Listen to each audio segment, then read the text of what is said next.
Just waiting for Toni Michelle. There she is.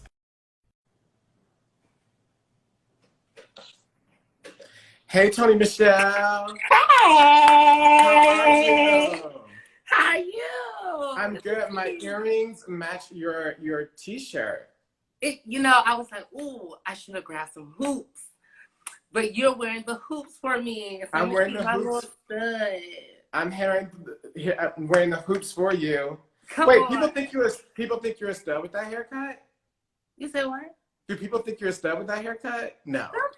Some people think that I give, a little bisexual lesbian vibes. It doesn't matter because I told you that everybody has a crush on you anyway. Because as everybody might know that are watching, thank you for joining. Toni Michelle is in the Future Trans documentary that we released last week, and I told her earlier this week that everybody in the crew, when we did a survey of who they were attracted to, like people who didn't even know her or people who didn't even met her, they were like, "Yeah, that Toni Michelle." Well, I love I it mean, and too. it was I love like, everybody. listen, it was men, it was women, like everybody was like, yeah, Toni Michelle, yeah. Yeah. So tell Um, me, so I'm not technically savvy. So tell me how I can share this live on my live. Can I do that? No, I can't do that. I don't think you can do that, but what we're gonna do is we're gonna send you the video of this right afterwards.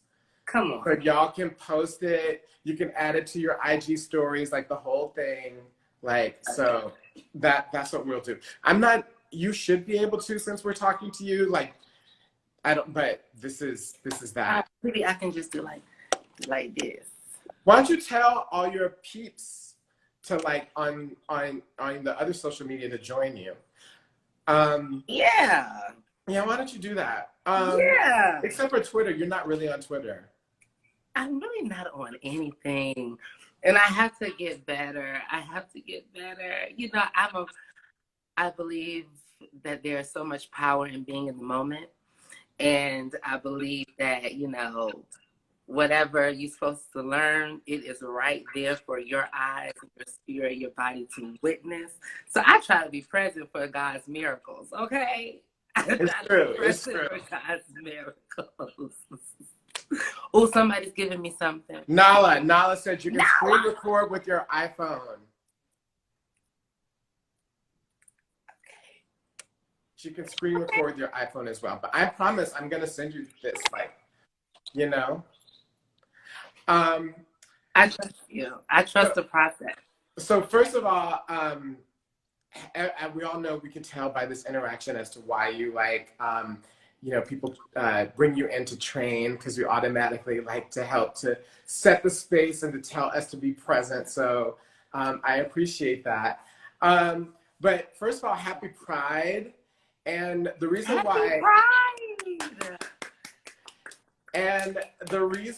why I wanted to talk to you today is several reasons. To me, you embody what Pride is all about, like how it started and how it's continuing.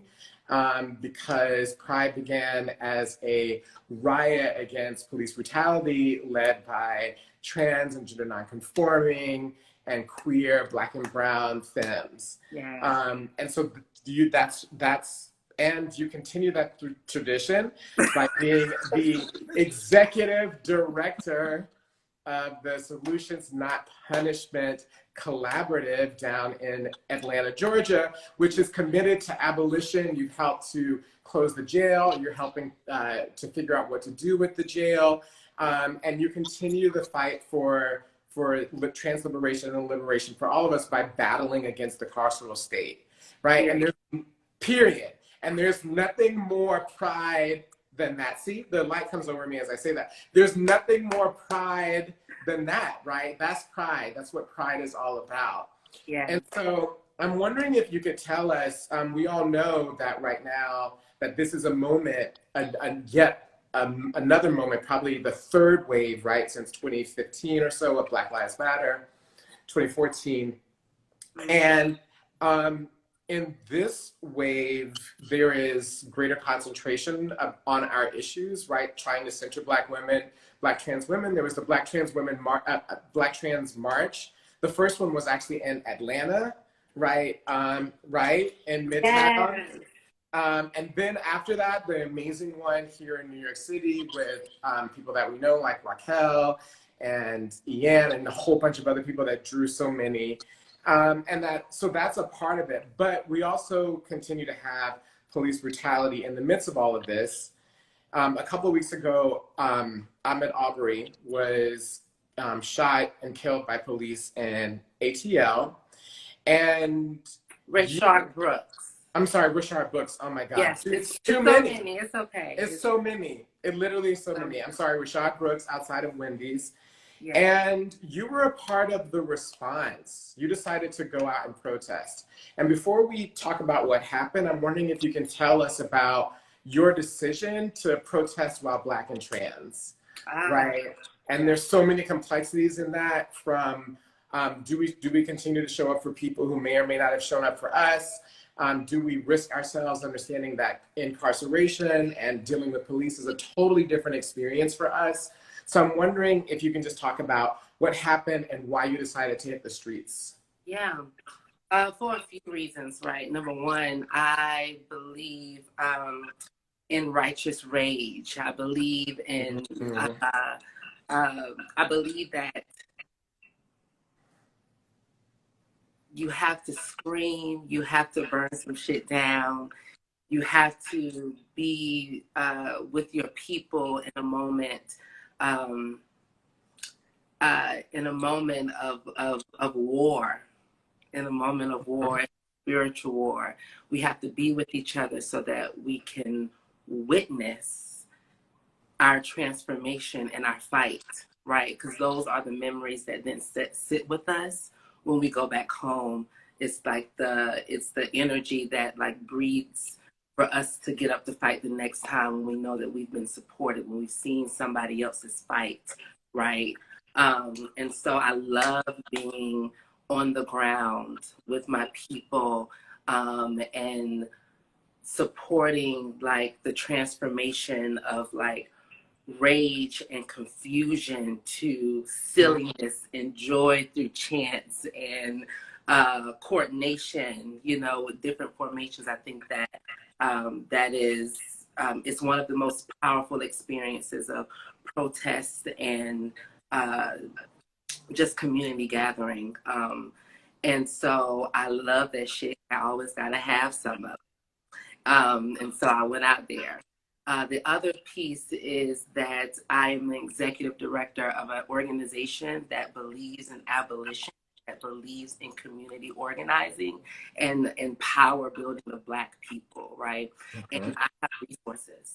And it is my duty and responsibility to provide ponchos, umbrellas, water, anything that I have, anything that we've gathered from all of y'all support. It is my duty and responsibility to get that out to the people and to yield my skills in any ways that I can. And so it is a part of my heartbeat. And I went out there, huh?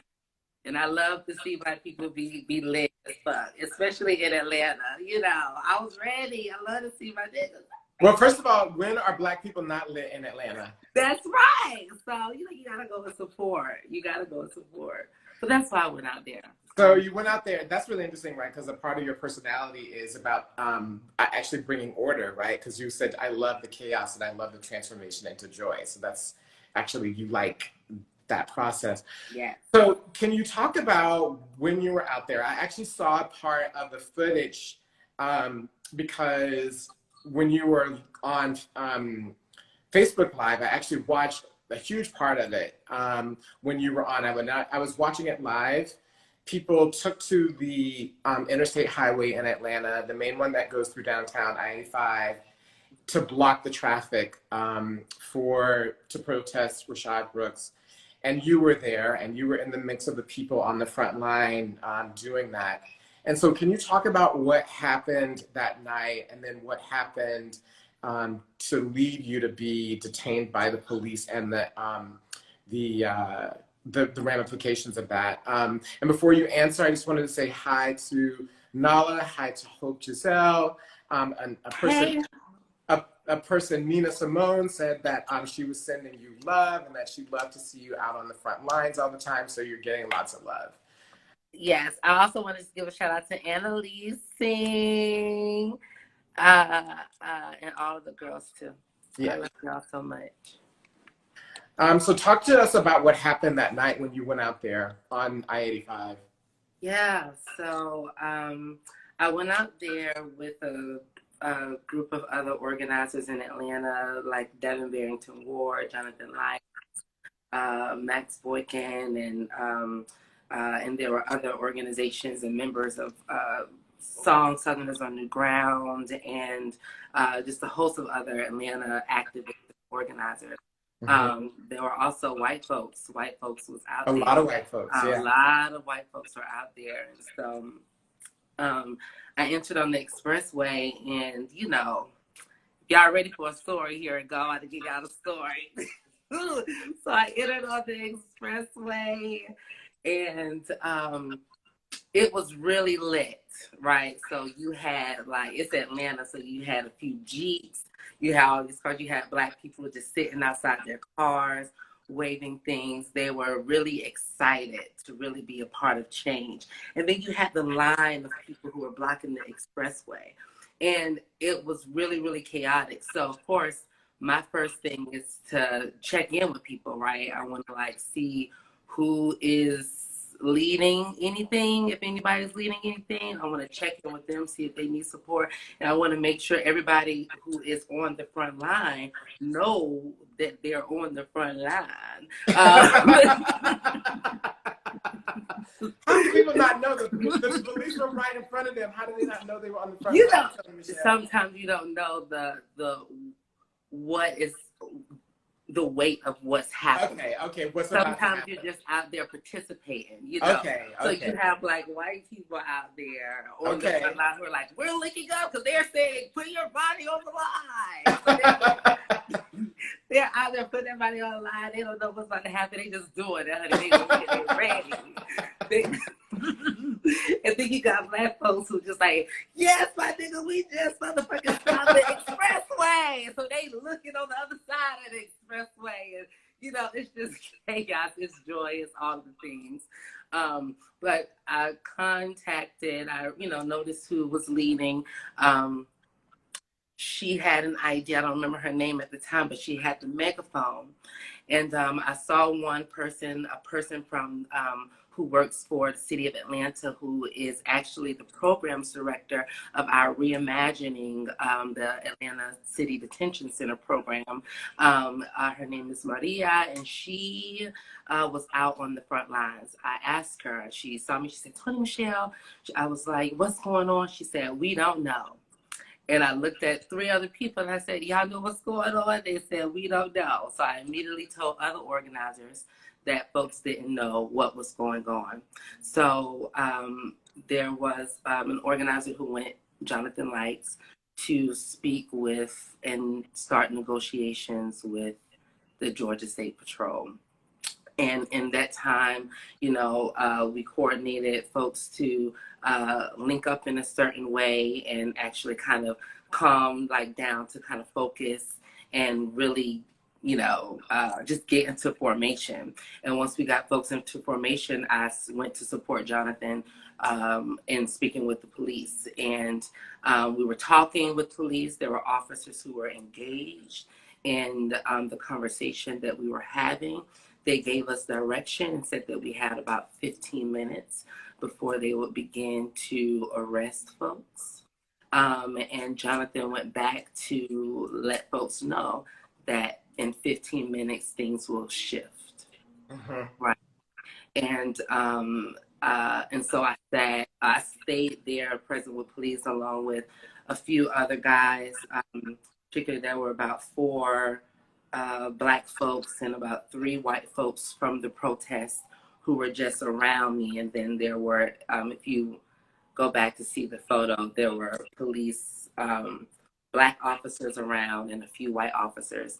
And so I began to talk directly to a white officer. There was this officer, the one who assaulted me, who really didn't give a fuck about what anybody had to say. Wow. So he was going around, he was, you know, cursing at other protesters, yelling in their face. And while I was literally just talking to the officer just like this, he came out of nowhere and knocked my microphone out of my hand, and took my arm and pulled it back and started throwing me on the ground.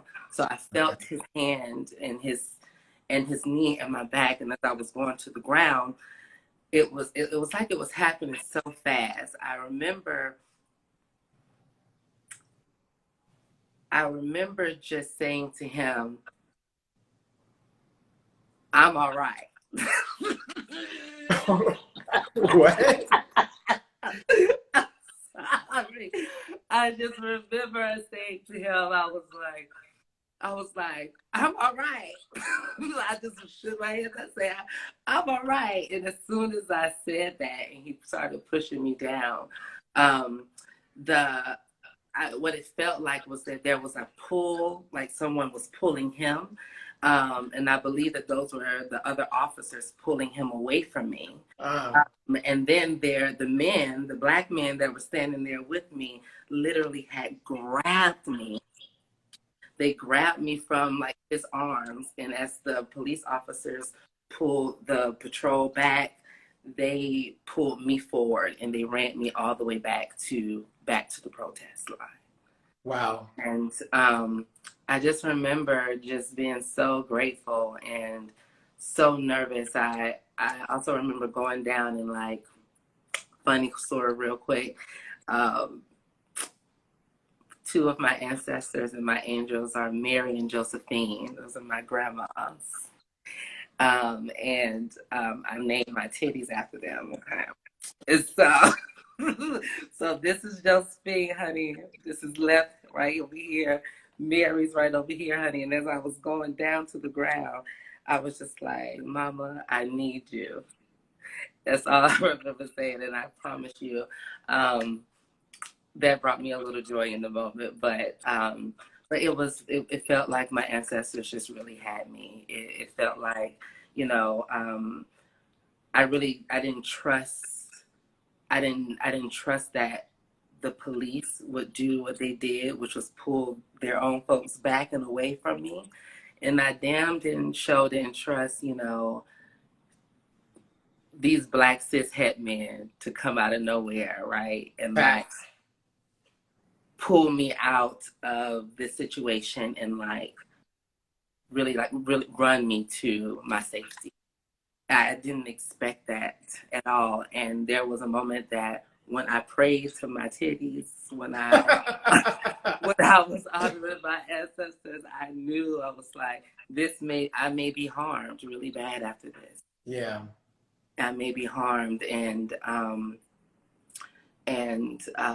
but I wasn't, and I made it, and I ran away.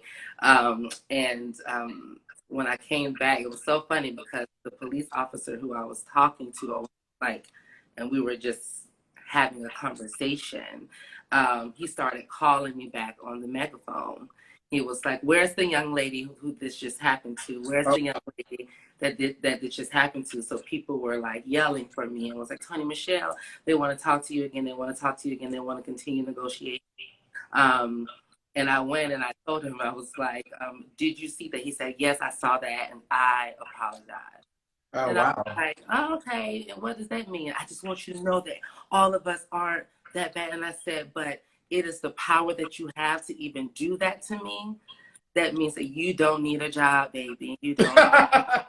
It's true. And that's what we do when we're out there negotiating with police. We're educating them. They give us 15 minutes to get into formation or to get off the expressway. We're going to use 15 minutes to tell you why you should be out of a job and be defunded so that you can be prepared for it when it comes.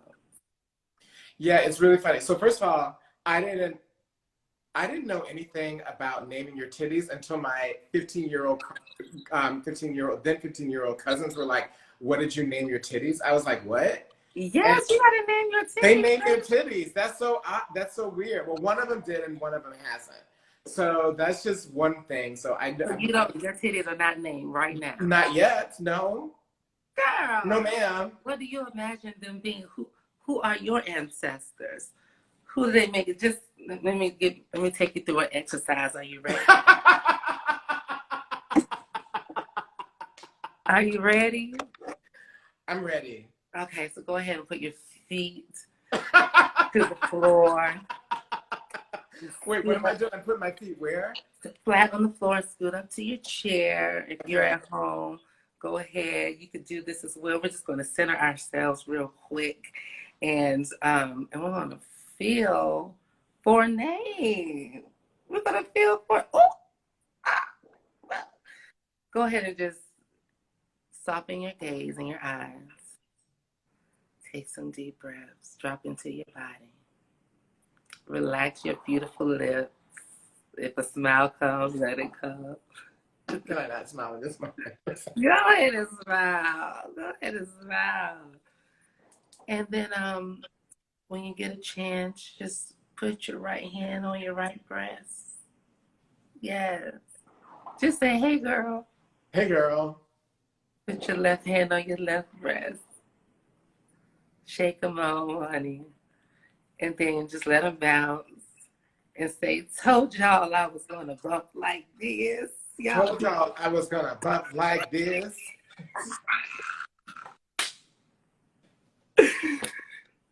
So you got to wake them up. And the more you talk to them and the more you rub on them and the more all of that, they're going to come. It's going to come to you. The names are going to come. Okay, I'm going to do that. I'll tell you when I get the name. It's really funny. Someone said that you were on here doing somatics. I am.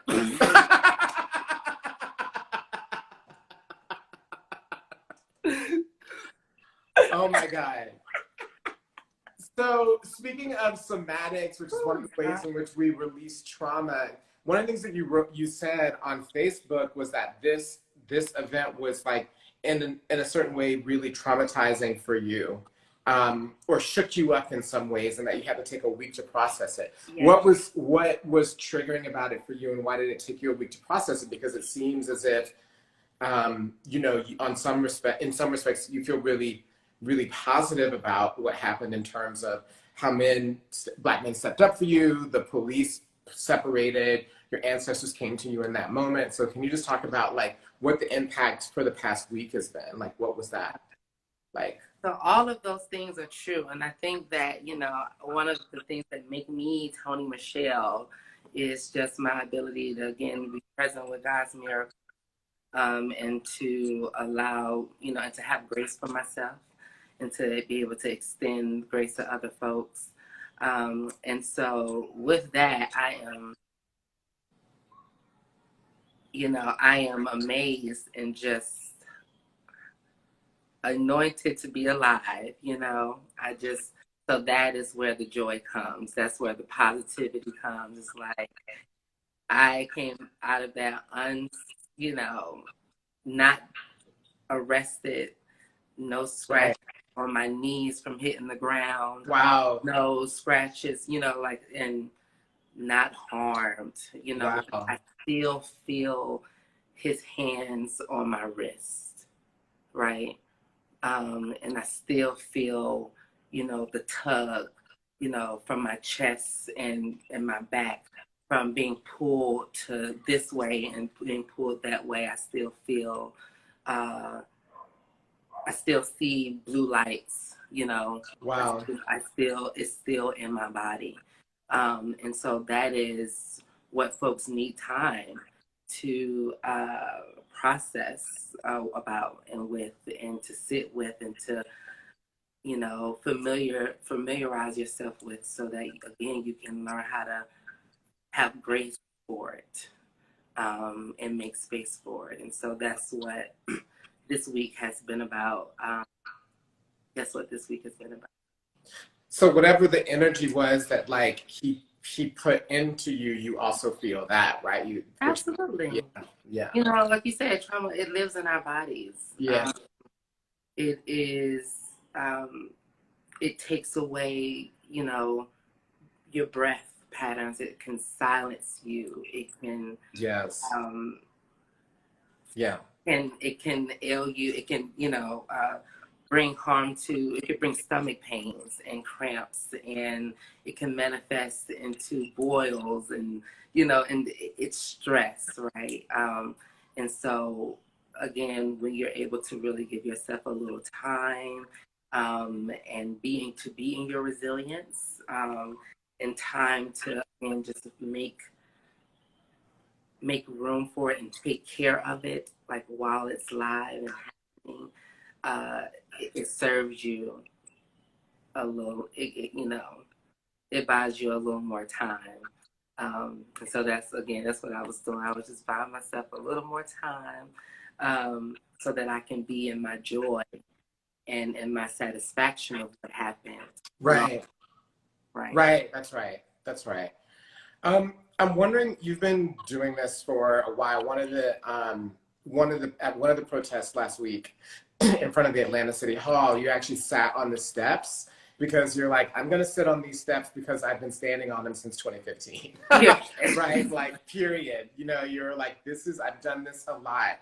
So since and because you've done this so much since 2015, I'm wondering how you feel about this moment. Does it feel different to you? Do you feel different than any of the previous waves of protest and outrage at our death? How does it feel for you right now? That's a good question. I feel like, So, okay. So I definitely feel more confident, as we don't really talk about this as much, but when you are trans and you are an organizer and you are trans and you're like, being visible in your work and you are transitioning and you're learning about who you are, your side angles, what your is, all of the things. It is your skin. There was a time 5 years ago where, a lot of my work I didn't document or archive because I had horrible acne, right? And I was just so dysphoric about my presentation. And I don't necessarily have those same types of moments of dysphoria or just like moments of self-doubt as I used to. And so it allows me to show up in complete different ways in my work. So I would say that, like, I'm definitely more confident and more skilled. Also, again, not only is it just the piece around transitioning, but it's also practicing your craft, right? It's like practicing your skill. And so, being out here at different protests and supporting, different family members who've lost, folks due to police violence and interpersonal violence, I have a different kind of skin and energy when I enter into situations like that. So I think that those are like the main things. But I also see that people are more receptive of the possibility of like being wrong. And that is, and I just went somewhere I ain't really feel like going, but yes, I feel like people are more open to being accountable and just more curious about other people's experiences. Who are you talking about? Are you talking about non-Black people? Are you talking about white people? Who are you talking about when you say they're more open to being accountable, more open? Who's the they? That's what I was like. I got into something I didn't feel like going into. Well, listen, you opened the door. You got to explain. I know, girl. See, that's why I don't do the social media things. But no,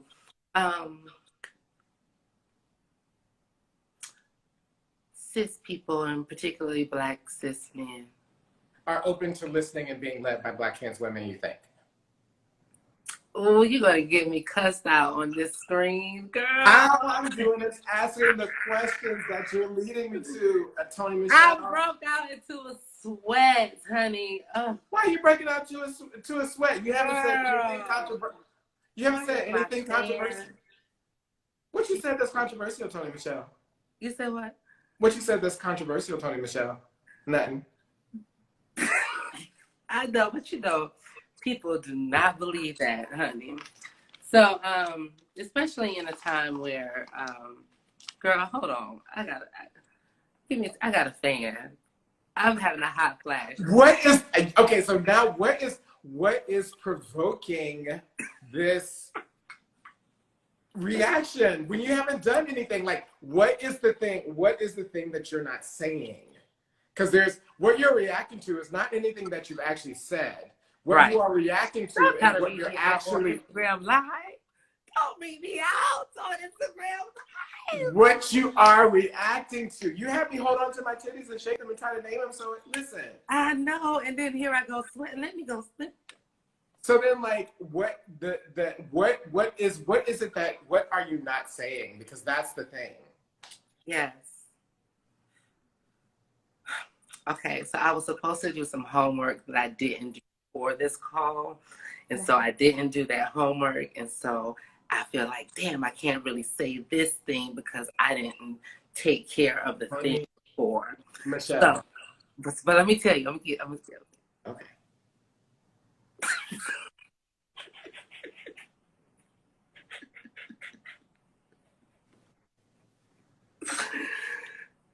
You know of me. You know, I believe that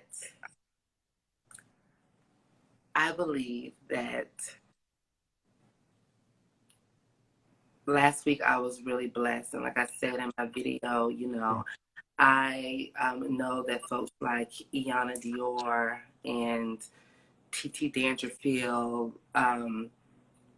I mean, the girls who are murdered by Black men do not get the grace that I received at that moment. And there are many girls who have. There are many girls who have and are able to tell the story of how they survived that kind of violence in a moment like that, whether it be between police or, you know, a lover or anything, right? And so I don't take that for granted. And so because that has happened to me and I was extended that grace, I'm able to see, for me, there's a little more possibility because I was able to see something different and experience something different. So now I know that something else is possible. Right. So what you're saying is that one of the things that this experience has done for you is opened up the possibility of greater alliance, greater trust, greater possibilities to work together with Black cis men after this experience. See, that's when I get a little, because I've actually always known that. And so it's like, it's saying that, like, you know, in this moment, it's actually not just because of this experience, it's because of my experiences with men, period, but also in our experiences with men, from our cousins and uncles and all of them. There's some radical conversation, radical behavior shifts that need and can and have and can continue to happen to move us toward more clarity about how we be together, right?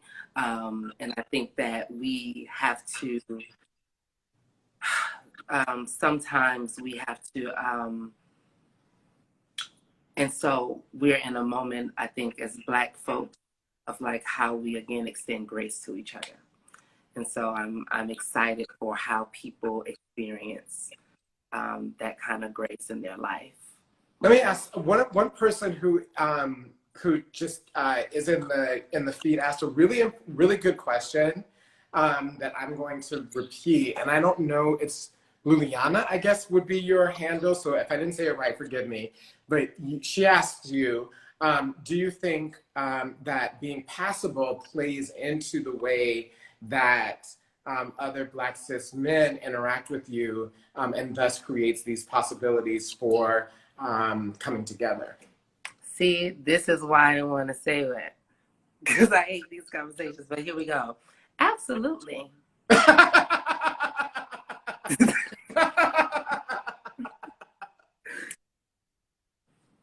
Yes, yes. And Amara knows this. And any of my other friends or folks who know me also know it is just my spirit.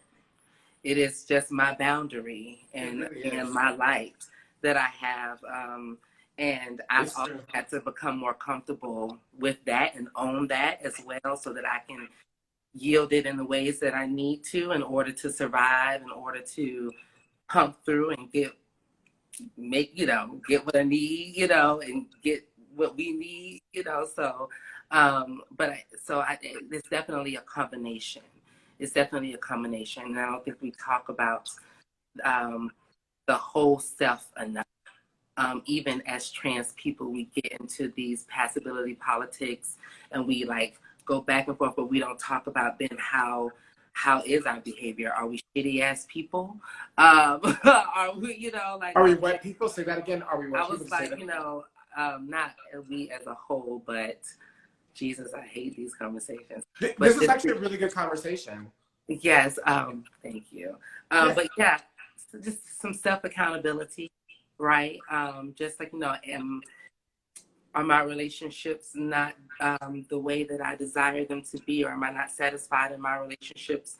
Am I accountable to things? Am I listening to the people I'm connected to? Am I being present? Am I giving them what they need, or am I giving them what I want to give them, right?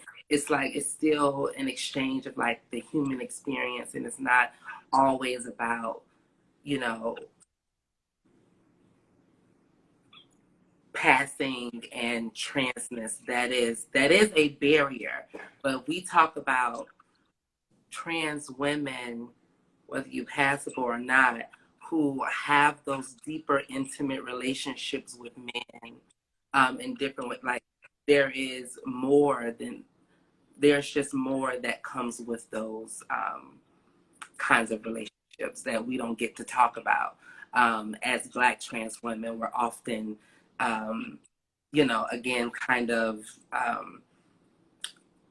our experiences like binary women, binary trans women are not oftentimes celebrated, right? But it's oftentimes we are the ones that are being harmed the most because we are in these deeper connected relationships with cis men. So let me just stop you there to clarify certain things, because you are casting light on what you were saying, but I want to clarify some points, and if I'm wrong, tell me. So it seems to me that one of the things that you're saying is one of the possibilities here in this moment is for these greater connections with Black cis men. But let's just say people. I don't believe in that. I I believe in using the words that mean what you mean. So what we're gonna do is talk about what we mean. And you have already spoken about these deeper relations with Black men, so we're gonna keep talking about what we mean. We're not going to obfuscate, because that's not gonna help us get clarity and understanding, which is the whole point of conversation. Okay. So let me go back to my questions.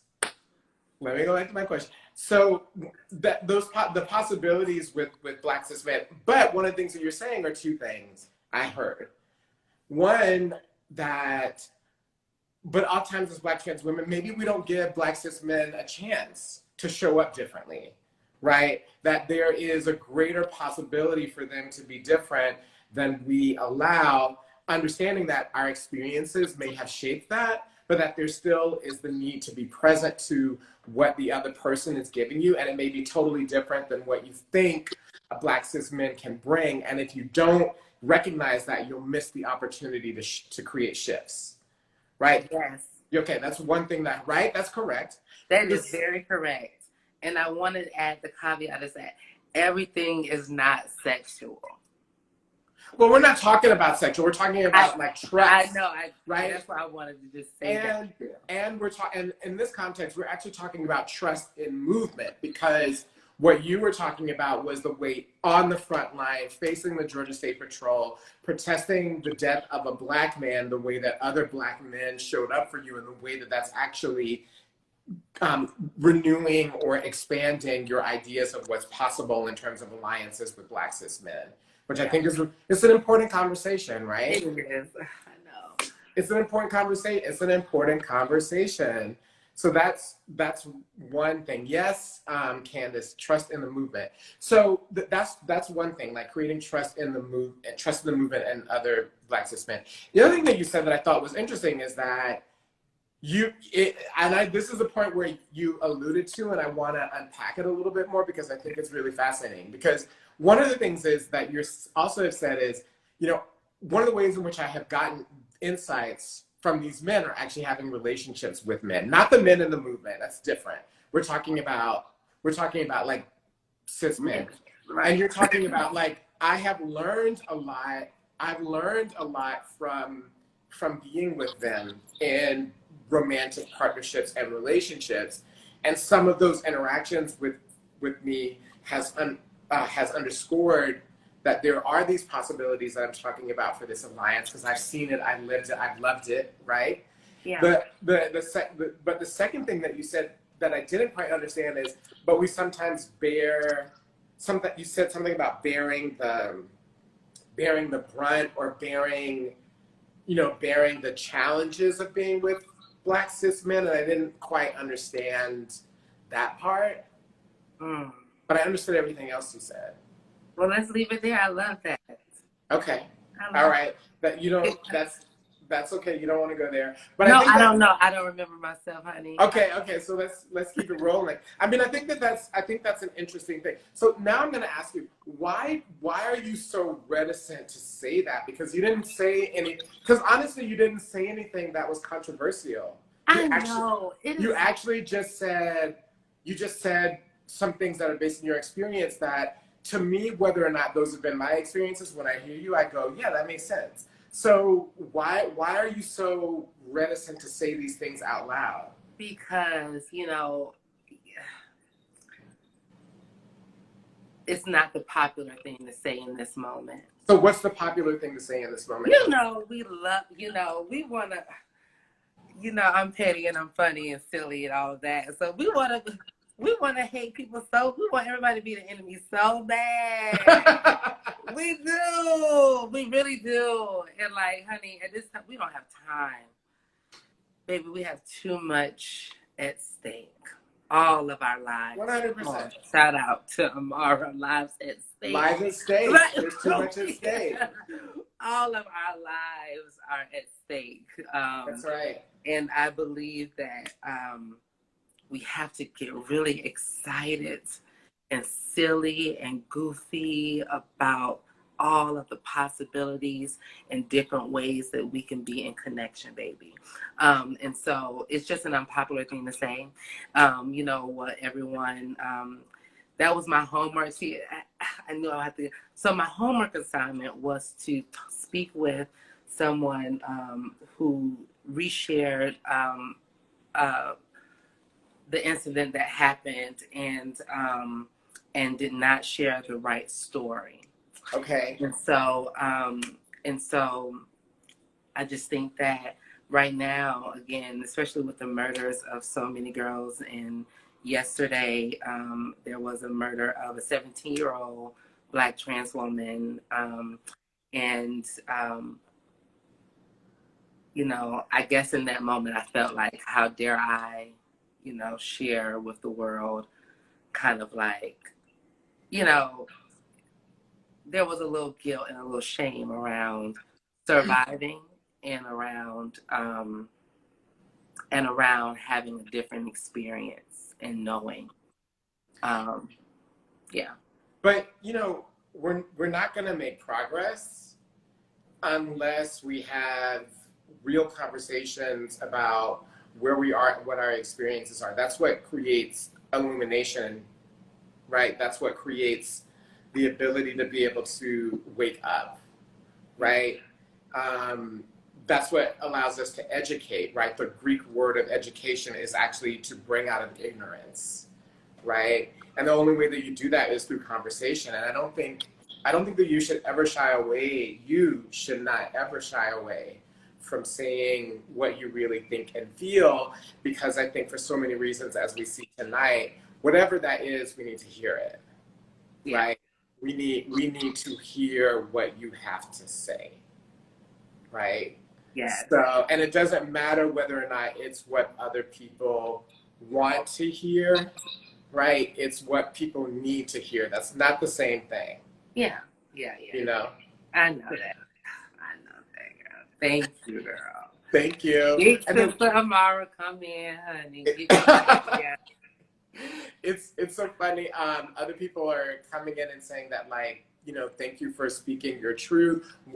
Candace said, really interestingly, that you talk like the abolitionist you are, right?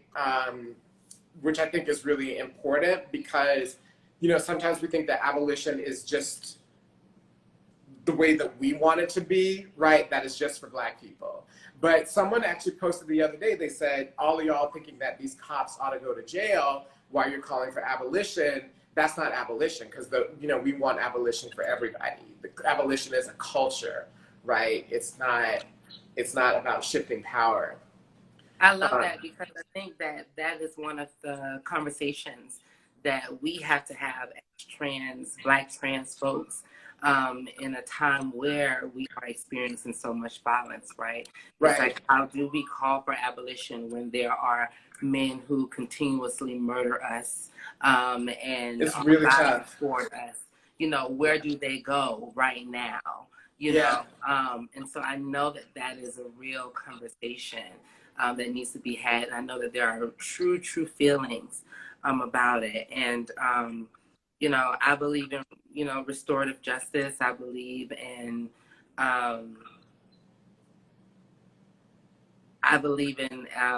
in forgiveness.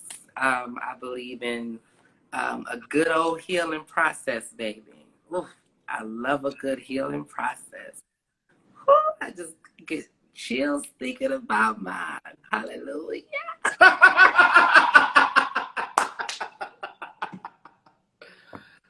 Oh, Lord. Are you about to shout, Toni Michelle? Do we need to get you a white sheet or something? Are you about to call out? I'm not that kind of girl. Okay. Just let me go outside, honey. Let me be naked, shake my titties in the woods. You know, that's and get connected. Get connected. I don't need. I think that is a really hard issue. That's a hard thing, right? Like, how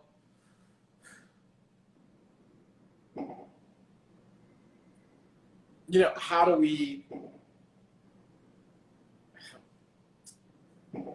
we hold Black men accountable?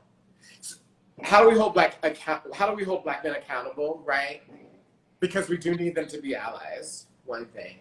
And how do we support their healing without thinking that it's our job to heal them? Absolutely. And, I was talking to Raquel Willis about this, like, briefly. I was doing a live of my own, and I was talking about trusting Black men. And I was actually using examples of, like, my partner and I, and, the men that are in my family, the men that are in my life. So I have lots of, male best friends who are, gay men, Black gay men, and I have straight friends from high school who are still in my life. I got, some pieces down the street, who are my friends, the dude at the corner store, stuff like that, right? So,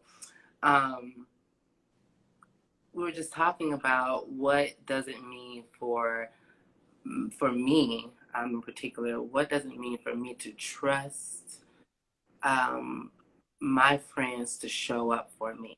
Mm-hmm. And I was using an example 2 weeks before the incident with police happened. I was at an event, And I started, it was a solutions event, and Black folks were coming together in Atlanta on Edgewood to talk about what are the solutions. So, you know, of course, as an organizer, I had a petition ready for folks to sign around, you know, closing the jail and making sure that the budget reflects that for 2021 in Atlanta. And yeah, when I started speaking about that work and started to talk about the history of that work was done with the support of Black women who've been formerly incarcerated and Black trans queer folks. Oh, baby, I said Black trans and LGBT. They nearly had a heart attack in the audience, honey. And, and they started booing me off the stage and doing all kinds of verbal crazy things. And the piece is that I was there at the event for a Black cis het person, Gerald Grace in particular, who's the president of the Atlanta chapter of the NAACP, who invited folks to come to this event. And so I showed up to this event, and he did not say anything to protect me, to move people away from me, or to support the work that we've done. And he's been present, right? Had been present for most of that work, right? Particularly around marijuana reform in Atlanta and ending catch bail in 2018. And so I told my best friend, and he was like, I'm about to call him right now. No, Gerald, that's not going down. So I was upset. I was like, don't call him. I'm not ready because I want to cuss him out. I was like, and I'm just not ready to deal with all of that yet. And he was like, let me do it my way. I need to do it my way. Because I'm your big brother, and this is how I want to do it. And I need to tell him that he's wrong. I need to check him. I need to figure out what the fuck is going on. And I had to move through myself because I was like, you know, at the end of it, that's actually what I really wanted. I wanted somebody to care enough to just stand up for you. Stand up for me. And I, everything in my body was not allowing him to do that.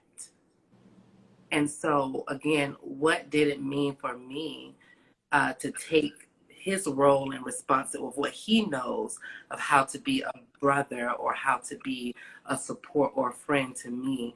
I took that role away. I was in the act of taking that role away from him, right? And as a Black woman, how violent is that? How violent is that? When the roles that they know or the roles that they think they know, they're doing it, and we continue to snatch it away from them.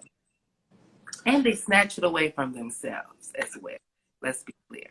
Yeah, I think, I think for me, what's interesting about what you're saying is, I always say all the time that, like, ultimately we have to have Black men police other Black men because they're the only ones that they care about. Period. Right, period. It's true. It's true. Like, Black men may sometimes model themselves after white men because they want the same thing that white men have, but they actually only care. They actually only care about what other Black men say about them. They don't care about what nobody else says. Right. So ultimately, if Black male culture is going to change, it has to change through what happened for you, which is a Black man calling another Black man and being like, no, this isn't cool. This isn't, no. So that's one thing. And then the not allowing, right? It goes back to what I was saying before. It's actually not about trusting, right? Like when you're like, no, don't do this, like a part of you is not trusting what is happening. Right. It's a resistance to what's happening, you know? Yeah, and so that's also that. I think that's true. Yeah, I mean, this is such a complicated topic. What I just believe is that everybody gets to be held accountable for how they act and how they behave. And I think that so many times we as Black women actually massage, shades, allow for Black men to behave a certain way without actually holding them accountable. And I think that accountability is key to cultural change as well. So it's like the pressure for accountability on the one hand, which is kind of where I am, but the possibility for change when they show up, right? Like when they're ready, we allow them to be different. How have you held the Black men in your life accountable? Not fuck with them anymore. How do I hold Black men in my life accountable? Well, I think one is that I call them on their shit. Like I pull them aside and I'd be like, you're doing that thing of being an asshole. Like I had a big, basically, asshole is a really sensitive word for some people. Why? Because, sometimes people are actually having different intentions,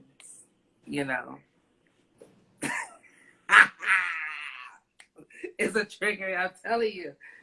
So in any event, they were being an asshole. So like and so what I was gonna say is that like I literally hold them. To me, accountability is saying, this is what you did, this is how I experienced it, and this is why it's hurtful. And this is honestly, wait a minute, is what you looking at, Toni Michelle? What you looking at, Toni Michelle? What happened? Because you picked up that sippy cup and you looked like somebody came into the room? No. Okay. No. Okay. So the thing is that like, and then I tell them that that is just totally unacceptable. And that it's just unacceptable. Like, you can't behave that way. So that's actually what accountability to me looks like. Is actually saying, and then not shouting or whatever, but just laying it out matter of factly, like, this is not acceptable behavior. It's not acceptable. You can't do that. You can't act like that. How do you know that then, how do you know that then you're satisfied then? By you just saying that, is that then accountability? Then what is the quality and how they receive it that then Well, that something has transformed or shifted inside of them, or that accountability, or that then they are accountable? Right. So sometimes it has shifted, right? Sometimes it does lead to an apology and a change in behavior over time. And then sometimes my accountability is just not being in a relationship with me. Like that is something that I do as well. So like, period. Yeah, period. And like, there's nothing more for me to do because that's my accountability. That's the way I hold you accountable. It's like, okay, well, this is it, and you don't understand, or you continue to do the same thing, or you're not respecting me, so we don't need to fuck with each other anymore. It's not that complicated. Yeah. And that's what accountability, and I think that the thing is that, like, too many people don't hold them accountable by saying no in a real way. Like, especially Black men don't get told no enough by Black women. Mm-hmm. People will tell them all the things that they're not, which I don't do. That's bullshit. You're not this, you're not that. Why am I with you? Because you're not. Like that's just toxic and negative, right? So I don't do that, but I will. But I think that not enough Black women say no to them. What are some things we need to say no to? I can't see all of the comments on here because I want to ask people in the audience, what are some things that we need to say no to? I can see them, and I can. People are saying preach. Some people are saying, like agree, just like agreeing. What are the things that we need to hold them accountable for? I mean, okay, do you have another hour? Like, oh shit, we only have 37 seconds remaining. So what I'm gonna do? What I'm going to do is this is going to run out, and then I'm going to dial you back in, and we'll answer that question, and then we'll close the live. Okay? But I think that's so anybody who has comments about what we ought to change, make sure you put them in the next iteration. I'm going to end this live and start it again. Okay? Again, what do we need to say no to? Yes. Yes. In Black men. In Black men. Yes. All right. See you in a minute.